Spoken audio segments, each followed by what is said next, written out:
The following podcast is a W2M Network original production. Visit W2Mnet.com for all of our other great podcasts, plus news, reviews, articles, and opinions from the worlds of wrestling, video games, football, and entertainment.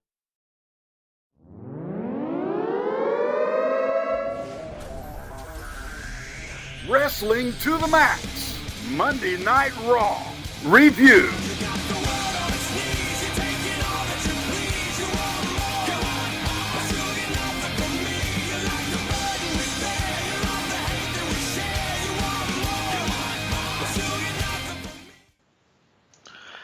Welcome, everybody, to Wrestling to the Max, the Raw Review Edition. This is May 29th, 2017, actually. That's the one we're doing tonight. And we'll be talking about it on the W2Mnet.com. That's right. You can go find us there. Plus, if you'd love to go find us just through whatever podcasting network you use, like iTunes, make sure you go subscribe, rate, and review at Wrestling to the Max, along with the W2M Network, if you want all of us and all of our family at the W2Mnet.com.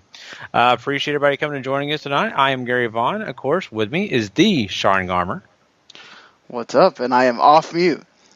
Yes. This time. So sorry, we are restarting. We actually started talking about, 15, 20 minutes and found out, thank God, from a fan tweeting in and letting us know, guys, Sean's not there. It's just Gary I hear, and Gary, are you talking to yourself? So thank God, Sean, now you're off mute. We can hear what you're saying. So that's a good, especially since you're going through the show. Beforehand, it was just me rambling madly. So yes, it was me talking for half of it and nobody hearing anything. Then you'd hear Gary. So thank you to Mr. Clay for letting us know. So I do appreciate that we keep getting, apparently we do get fans responding when you can't hear us or we have bad errors. So I would say that, you could, just chime in when we're just having a good old time too. That's always a good thing as well. So, but again, thank you, Clay, for letting us know. So anyway, here we go. Raw, of course, this is the go home show for Extreme Rules that happens on Sunday. We get another double edition, us that watch New Japan, as the Best Super Junior Finals on Saturday, and then you get the big event on Sunday for Extreme Rules. They made of course there's a Fatal 5-Way going on for Extreme Rules, so they decided to make two matches out of that. Roman Reigns, Seth Rollins is your main event, and you also get a 3-way with Samoa Joe, Finn Balor, and Bray Wyatt that we'll talk about in just a little bit. But the show started off with Miz TV as he talked about his match at Extreme Rules, which is a regular Extreme Rules match for the IC title, but with the stipulation being that if Dean Ambrose loses or gets himself disqualified, for that matter, he loses the belt. So then they show footage of what happened last week with Miz basically causing a DQ to sort of set the things in motion that Mr. Ambrose has to be thinking about what happens. And then he cuts a nice promo talking about all that. He brings out his guest Cesaro and Sheamus. They talk about the crowd being fickle and fans being fickle in general. Dean Ambrose comes out. The Hardys come out. 6-man tag action. Teddy Long would be very proud. Then you get a match that's pretty good. Just a good way to extend the show for the first 30 minutes. Goes through two segments. The Hardys look good here. The Cesaro and Sheamus and the Hardys have been having good matches every time. No surprise there. And the champs win. Maybe this means something for Sunday, Gary? Yeah, it could. I look at this as a normal thing for the go-home show where you have the champions win or you maybe have the champions lose, and usually it means the title changes hands or maybe it doesn't, but it makes you feel more often that it happens when the actual champions do get the victorious win on Raw. That's usually the kind of the key that at least somebody is going to lose the title somewhere. I would lean more towards it possibly being a situation where Dean Ambrose loses his title, vice versa for the Hardys. I just don't know if it's time for the Hardys to drop the titles to Cesaro and Sheamus. I don't know. I could be completely wrong. And just to be honest with everyone listening, we are not going to predict tonight. We actually actually do our predictions for these big pay-per-views on our Part 2 episodes. That'll be on Thursday night live, of course, Friday morning on the download for everybody on our regular episodes of Wrestling to the Max. So Sean and I are not going to break down our predictions and all that right now. We're going to give you that Thursday. But yeah, I don't know, Sean. I'm at least happy with the way this all started out. I think Miz TV was not bad. I thought it was pretty decent. I thought Cesaro and Sheamus did a good job. And, even Ambrose came out and didn't look like, he was being too goofy. So it's a good way to start the show. I mean, Raw really needs a good starts to the shows because we've seen the ratings as of late, and they don't have a Maharaja to pop their ratings. No, they don't. I mean, you can only be blessed with one Maharaja, so SmackDown definitely got that, but I mean, Raw is what it is, and this is Memorial Day, another holiday where Raw usually does low in the ratings, so expect 3 weeks in a row where Raw does terrible ratings, and then they'll be hoping and praying that the After Extreme Rules episode does, a much better showing for them. But moving along here, we get a new storyline going on here with Corey Graves leaving the announce desk suddenly. Then he goes and tells Kurt Angle that, hey, I've got this message that people are saying you're a bad GM and you're a disgrace as an Olympic gold medalist and all this. And, well, Corey Graves does some kissing up, telling him he thinks he's great and whatever. Seems a little suspicious here. But Kurt Angle, I mean, he just got this gig. Now we're going to remove him. Seems a little early to be doing this. And Stephanie's commissioner. She's got the same power as Shane McMahon over on SmackDown. She's above Kurt Angle in all this. Couldn't she just come back without having to have this mess? We don't need another performance review going on here. I mean, can Kurt Angle and Triple H just not be on the same show together? Is that the problem here? Or do you think that maybe this is going to lead to Kurt Angle the way that he exits so he can come back and wrestle? Even though it doesn't make more sense if he is the GM and then somebody does the Daniel Bryan thing and sort of challenges him and he leaves the GM post to wrestle instead of another way. I guess they could still do that, but this seems kind of weird. To go you're doing a bad job, we got to figure this out deal. Yeah, you know what? It's weird to me, too, because of the fact that, really Kurt Angle has done some things here that have, been about, all the in-ring action. Everybody, if you have a problem, let's settle in the ring. Let's not do it here backstage and all this kind of stuff. So it seems like the right formula, and whoever is, tweeting or texting those messages out and, they're getting kind of leaked over here to the announce table, then that means that the fact that, it's going to be possibly with Stephanie or it could be with, somebody else. I don't think Vince would be involved. But nonetheless, I would hope that it wouldn't be this whole performance review or nothing like that. I think that's overdone, like you're saying here. And I just want to see something that's more exciting. I don't want it to be something lame. I also, trust me, I don't want to see any of this whole thing where the announce team keeps getting breaking news on their phones. We see that on Impact on a normal basis, and that's terrible. So I agree with Josh Matthews on that. That's terrible. Here's one of the many reasons we don't cover Impact anymore. No, I'm joking. No, no, you just pissed off 3 people. So, God. Well, watch out. We'll get called out like I saw Solid Monster and Don Tony today by, the Impact fandom that they got mad that somebody was crapping on Impact. Watch out. We'll get on. Yeah, I'm not worried about that. I still watch Impact on a weekly basis, so say what you want. I'm supporting him. I still watch it too, but it's nice not to have to rush and watch it live so we can do it that night. It's much easier to just watch whenever we have time. Exactly, and we don't have much of a response from fans to cover it, so that's the only reason we kind of stopped. No, so don't send us a bunch of hate mail that we hate Impact. We don't hate it; we watch it. It's just not enough people are paying attention to it. So. If you want us to cover Impact again, you got to let us know. If nobody responds, we take that as we don't care. You guys can keep going on. But Anyway, just to finish this out, yes. Corey Graves, I want to say Corey Graves. I don't think is going to be that guy like what's his name on Impact. I can't believe I can't. Or like Cole, Cole used to do that with the freaking when we had the anonymous GM. Yes, that was so annoying.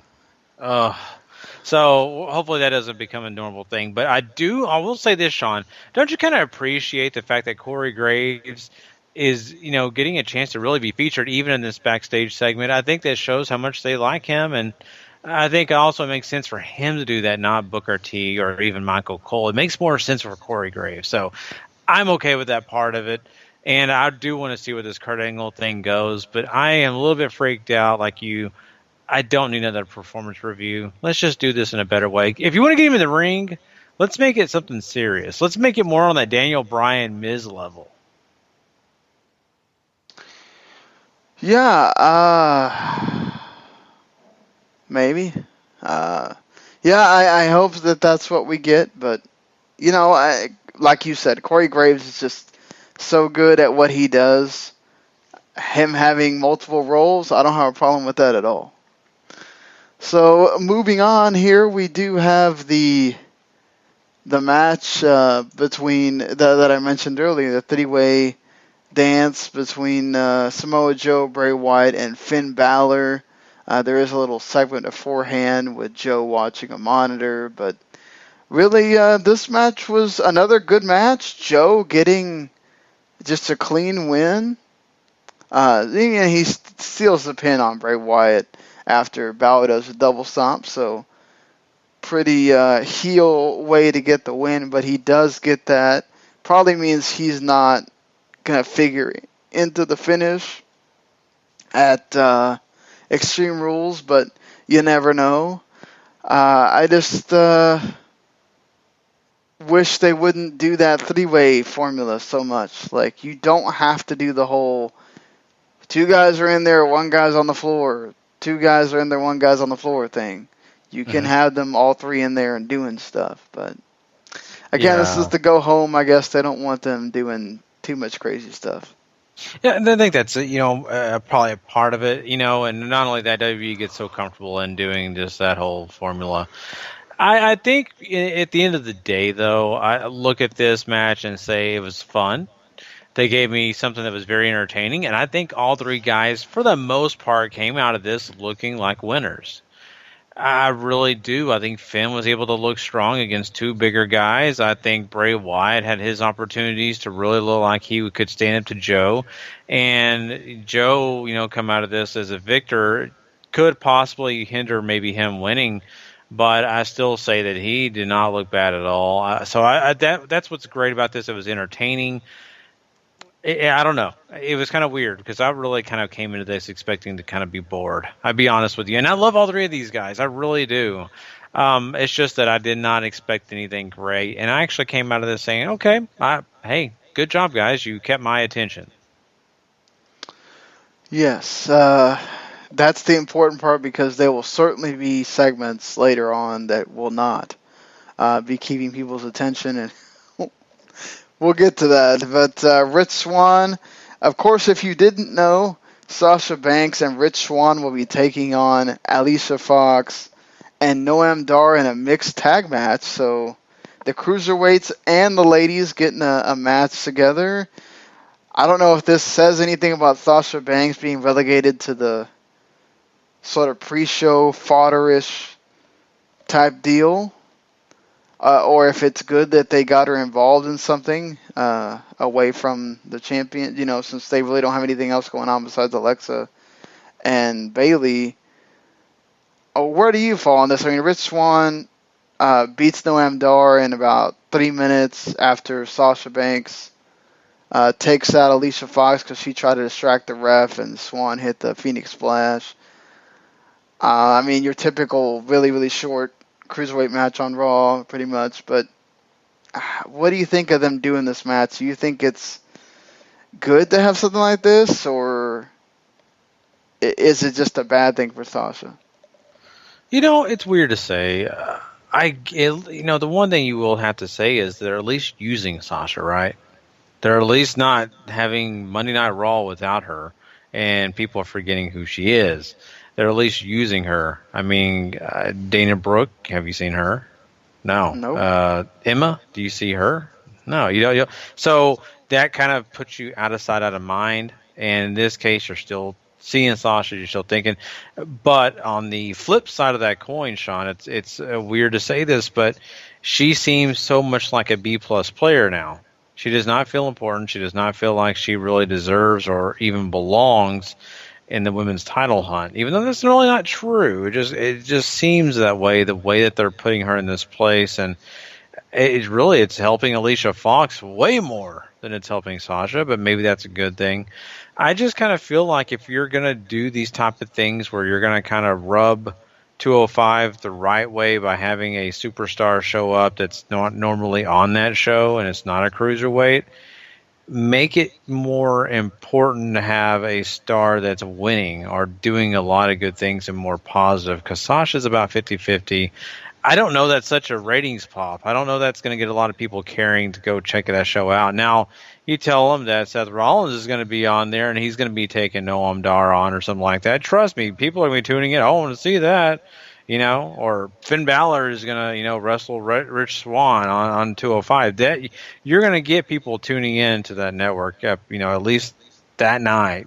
So I don't know that Sasha really helps anything. It makes sense for the storyline, though, Sean, so I can't complain. I don't have a problem with it. I just think this is a good idea. They're just not using the right person.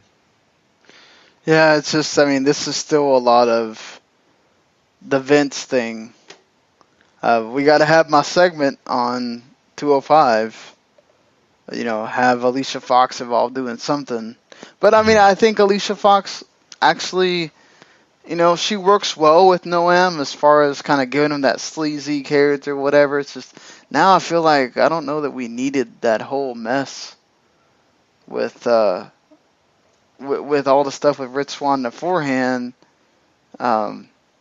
just to lead them back together again. But I don't know. It's a very just convoluted mess. It really is, and it's almost like I don't want to say a waste of a segment, but it's almost a segment you kind of just don't care about, really. To be honest with you, you roll your eyes. Yeah, basically, yeah, you're exactly right. You roll your eyes. You just kind of go, "Hey, I should have went to the bathroom."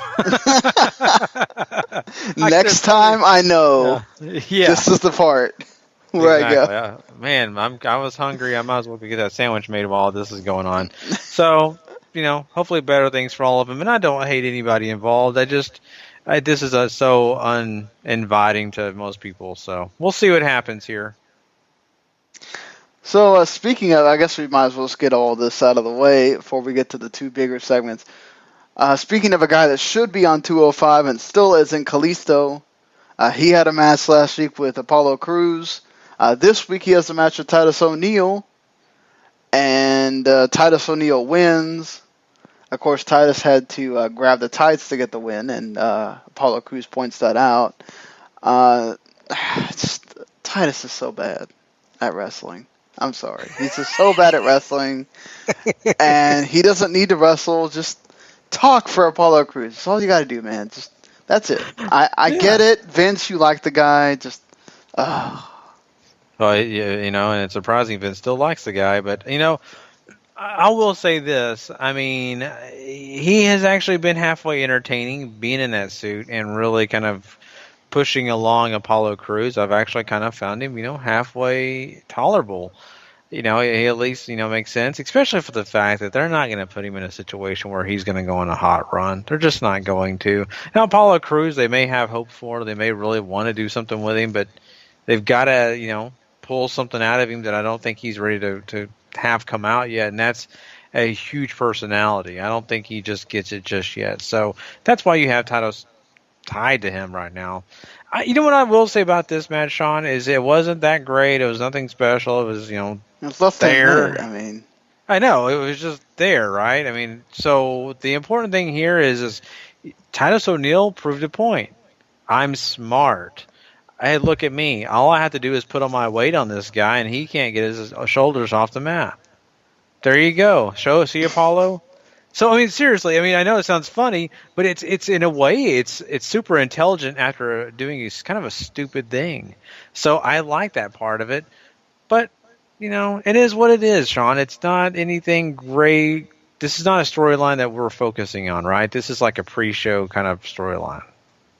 Yeah, certainly. It's not anything that we're just putting a lot of focus on. It's something really to just get out of the way, and that's what we're doing exactly right now, because we're moving to the next thing, which is the last Cruiserweight deal for the evening. Of course, you do have a Cruiserweight Championship match. It should be one of the best matches on Extreme Rules, a submission match between Austin Aries and Neville, and of course, to send things home, if you like, Austin Aries and Jack Gallagher against Neville and TJP.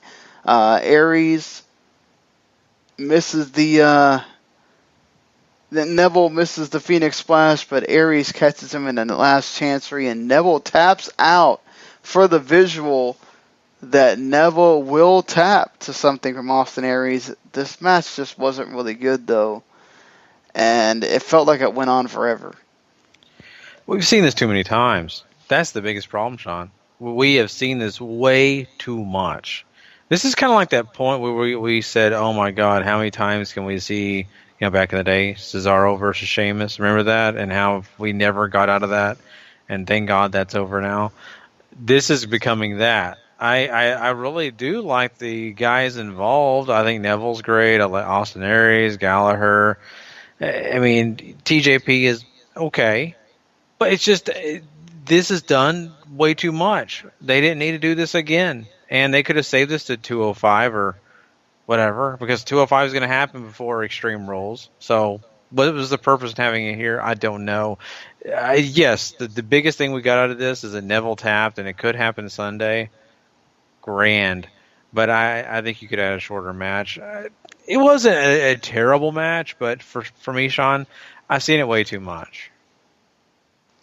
I agree with you. They could have certainly had them not do this combination so much, especially with TJP. We've already seen him sort of, getting that going and all that, and it's just, it's just happened too much, like you said.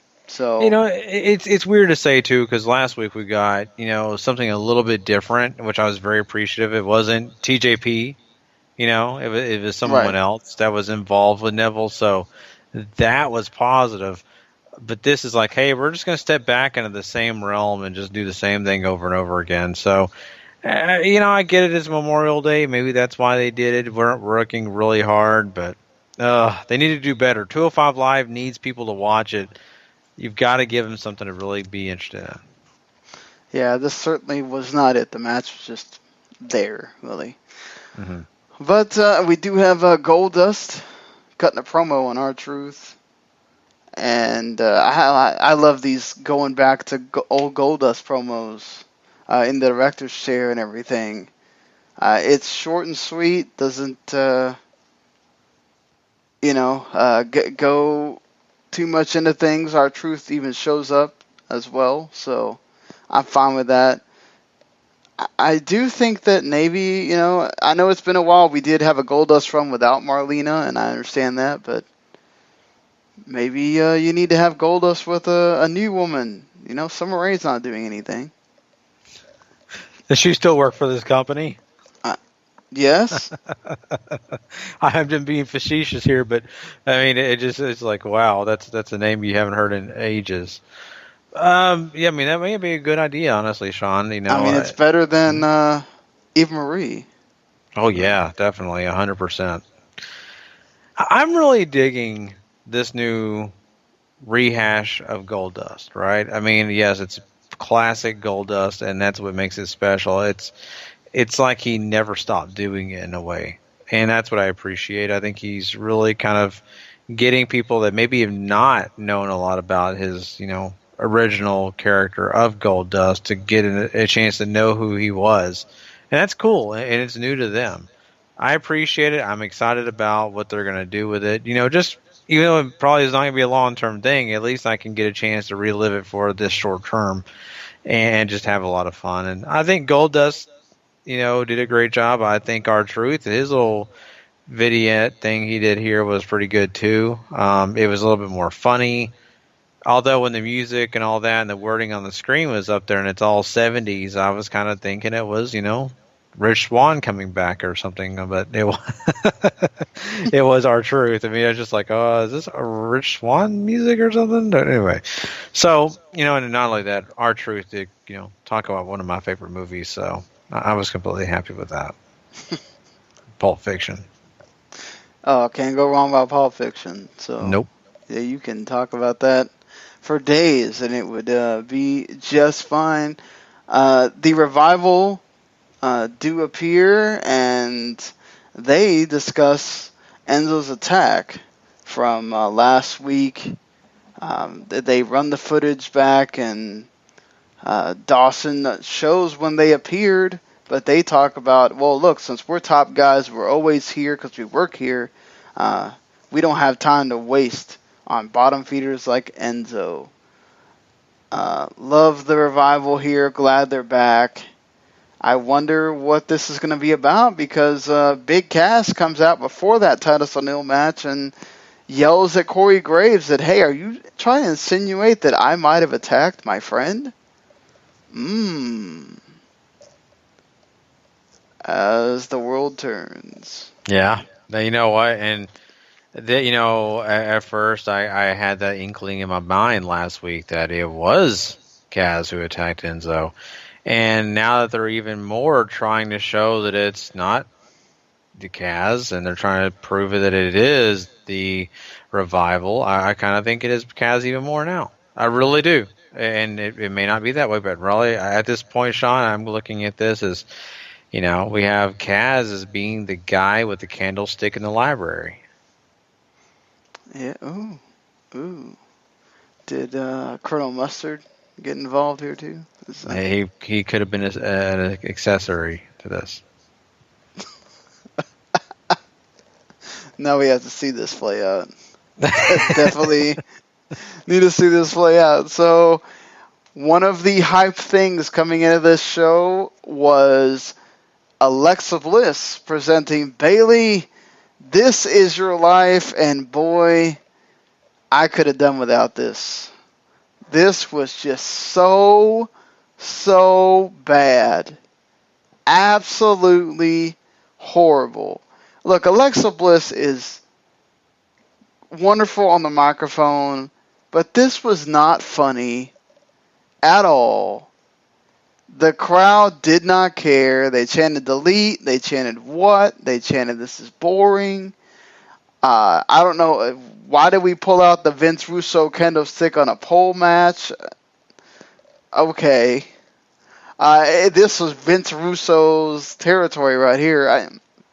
Mrs. Flapper, or Miss Flapper, just gave no reaction.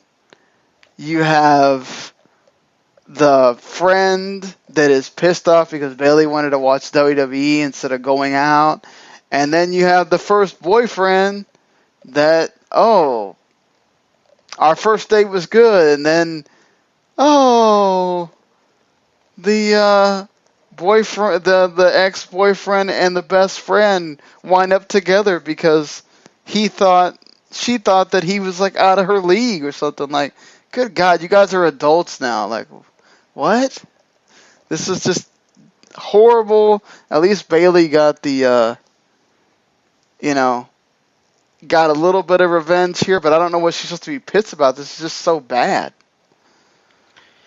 Yeah, I mean, it was okay. So I really thought Alexa Bliss did great. I think she did amazing, and I think that all the stuff involved was pretty. She was not funny to me. Well, yeah, I don't think it was meant to be funny. The way this worked with.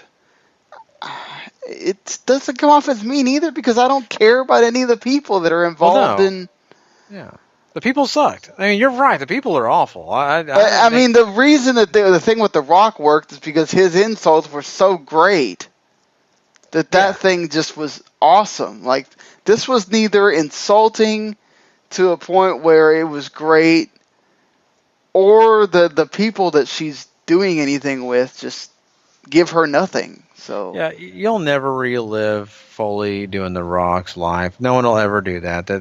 that would be the hardest thing to ever touch, and I don't think in history they will.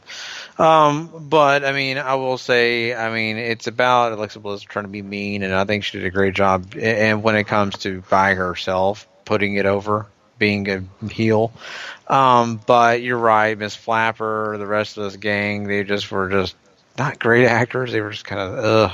And not only the storylines were not believable, like her dad had to be in a class with her and all that stuff. That's they wouldn't do that, and all this other stuff. And come on, except the boyfriend thing, I could totally see, because I'm going to be that dad. My daughter's at a date, and I'm going to be standing there when he tries to get a kiss. I'll be right there. Trust me. You're just going to make them make your daughter just be completely certain that you were nowhere near that car at that moment. I know, right? Otherwise, I'll be like, this is a 44 Magnum. Anyway, but yeah, no, seriously. I mean, yeah, it was okay. So it wasn't strong when it came to the friends part and all that, but I don't think it was god awful. I think Alexa Bliss does a great job counteracting the crowd by saying, like, look, they're being rude. Don't even listen to them. Right? I mean, just talk to me. No, I do agree. Alexa's great at figuring out what to say with the what chants and all that stuff. Mm-hmm. I give her a lot of credit for that. Look, she is awesome. It's just they did not give her a lot to work with here. I don't know who in the world was thinking this was great. Please, just take them out back. Yeah. And, let them have one, because this was horrible. Yeah, for sure it was. But, I will say this, though, that makes me a little bit more concerned here, Sean, is the fact that, Bayley comes out, tries to get the pole, get the kendo stick, and is not successful. I feel like this is just a way to get Alexa Bliss a win without having to pin Bayley. Yeah, basically. But, I mean, it also, kind of makes us start kind of thinking about Sunday and what's going to happen there. Well, that's what I meant. Like, I feel like this whole match is here to get Alexa Bliss a win. Maybe she wins the title off of the stupid kendo stick thing. Mm-hmm. Technically, I think on the poll now, you still have to get the pin. So you do. Used to it was you just get the thing down, and then you win. Yeah. Now it's you get to use you're the only one legally allowed to use the kendo stick, if I'm not wrong, and the other person cannot because you're the one who retreats. Well, not in the Extreme Rules setting, because there's no. I think in none of the matches there's DQs because it's Extreme Rules. So yeah, in this case, because it's this pay-per-view, I think Bayley would be okay to use it. Yeah, but you're right. In a normal setting, the person that pulls it down, that's supposed to be they're the only legal person allowed to use the. Yeah, we'll see. I mean, sadly, Bayley is still really not over with people. You just don't feel it. Really, it's like Seth Rollins. They just butchered the whole thing with them. You want to do the turn, you butchered it. You want to ring Bayley, you tried to go off of something that was great because of the care that was shown beforehand. That same care was not shown when she brought up to the main roster. You're trying to go backwards now, and it doesn't work. Yeah. We need to get back to it, just real quick. We need to get back to Bayley giving out hugs and all that kind of stuff, and really, being that sympathetic character. Having her being sympathetic after being beat with a kendo stick is not good. You need to have her other sympathetic directions instead of that. So we'll see. Roman Reigns, Seth Rollins, that's your main event. This was a great match. Really enjoyed it. Roman Reigns gets the win. Pretty much as you would expect. Roman Reigns ain't going to go down like that on the go-home. But I guess you've seen all 5 men wrestle on this show, so that's what matters. And I'm surprised they didn't do some big brawl or whatever to end the show. But I guess that's also different, but weird to just have Rollins get pinned like that. Yeah, I mean, I will say, for a bit there, I think, Rollins got a lot of offense, but I think that they were still, once again, asserting their will on that Roman Reigns is, no matter what, better than you or me or anyone else. I mean, he's going to take down whoever he can, and he will. Roman Reigns is the above all. Yeah, really. I mean, and that's the way it works. I mean, they've been really trying to push Seth Rollins as this big baby face, really trying to get him to be one of the top baby faces on Raw. And then it doesn't take much for, a guy like Roman Reigns to have a good match with him and beat him. And I think both the guys, had that opportunity to really have moments of shine and really get themselves to really look good here. But for the most part, I mean, you saw a lot of Rollins taking bumps and really getting knocked down quite a bit more than I think really Reigns did. And it was, I think, giving more of the rub to Reigns here than it was about giving Rollins a lot. So it is what it is. I mean, we kind of figured Reigns could win and did. That just makes you start to wonder about Sunday, and that's what they want. So basically what you're saying is that Seth Rollins is living a Chumbawamba song. Yeah. Yes, I get knocked down. But he gets up again. Yeah. They're never going to keep him down. Except for Roman Reigns with the 1, 2, 3. But Roman Reigns was just pissing the night away. So yeah. that's what he did afterwards. Pissing the night away. For you people that weren't hip on the '90s music, that is a one-hit wonder by the band Chumbawamba off the album Thumb Thumping or whatever. I did watch that. Yeah, that's what it is. It's close. I did watch the that Beat Shazam show. That song came on there, so it reminded me. So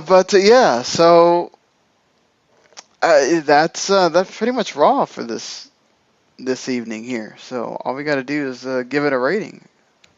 It's kind of funny to say because as I was watching this Raw, I really kind of thought to myself, this is not a bad go home. I don't love everything that's involved, but I really felt great about the main event picture.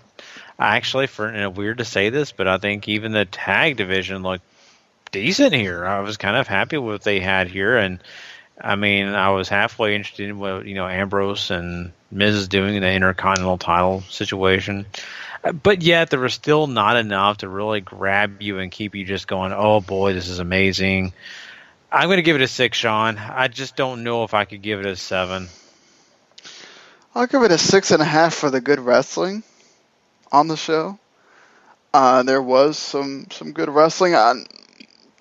Maybe go watch Rollins and Roman Reigns. Other than that, I don't think anything was like you need to go out of your way to see. But other than that, I mean, one of your bigger segments was a total flop in the Bayley and Alexa Bliss segment. And then some of the other stuff just has nothing to do with the pay-per-view. So it's like, okay, whatever. Don't know if they're going to add a Cass versus somebody match to keep that storyline going, or if Goldust and Truth are going to do something. But right now, yeah, you advanced everything in a pretty ho-hum, normal way that you'd expect, and that's fine. It is what it is. You move it along. Let's see what happens at Extreme Rules. Hopefully it's better than Backlash, which isn't saying you have to do a whole lot, but yeah, I'll give it a 6 as well. Fair enough. And there you go. So that is our Monday Night Raw review. We appreciate everybody who came and checked us out tonight. Don't forget to come check us out for our SmackDown Live and 205 Live review shows. Those will be taking, of course, place tomorrow night on Tuesday. Also, we also do NXT on Thursday, so that's another show that you need to go check out. Lots of great stuff coming your way. We, of course, want to let you guys know we usually do a Wrestling to the Max Part 1 on Monday nights.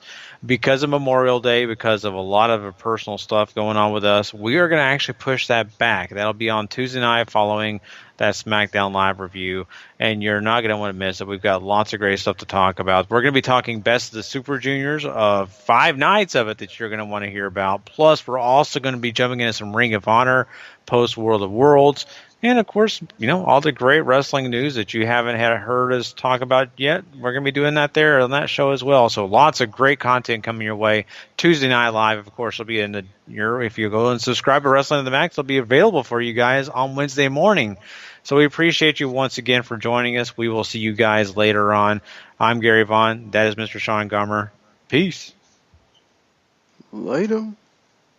The following podcast is a W2M Network original production. Visit W2Mnet.com for all of our other great podcasts, plus news, reviews, articles, and opinions from the worlds of wrestling, video games, football, and entertainment.